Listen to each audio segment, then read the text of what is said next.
મારું નામ અસલમ છે. સર્વે નંબર 809 બહાર બસ સ્ટેન્ડની સામે આવેલ છે, જેના મૂળ માલિક દાઈબેન મગનભાઈ પટેલના કબજામાં છે.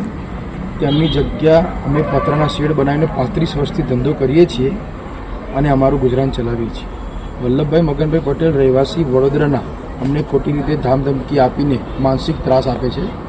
2 દિવસથી સત્તાના જોડે અમને તેમના પુત્ર રવિભાઈ વલ્લભભાઈ પટેલ વડોદરા સીટ જિલ્લા પંચાયતના સદસ્ય છે, ખાલી ટ્રેક્ટર મૂકીને અમને ત્રાસ આપે છે.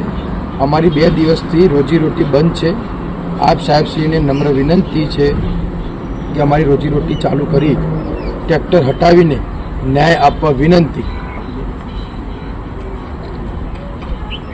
પ્રાંત સાહેબશ્રી 28/7 2025 અરજી આપેલ છે. આજ દિન સુધી તેમની કોઈ કાર્યવાહી થયેલ નથી. તો અમારે 30/7/2025 કલેક્ટર સાહેબશ્રીની કચેરીએ જઈ ધરણા કરીશું અને ત્યાં કોઈ જવાબ નહીં મળે તો અમે મુખ્યમંત્રી સાહેબશ્રીને ત્યાં ફેમિલી સાથે ધરણા પર બેસીશું. સત્તાનો દુરુપયોગ કરી ધામધમકી આપી અમને ડરાવે છે, તો તેની સત્ય રીતે નિકાલ કરવા આપ સાહેબશ્રીને અમારી નમ્ર અપીલ છે.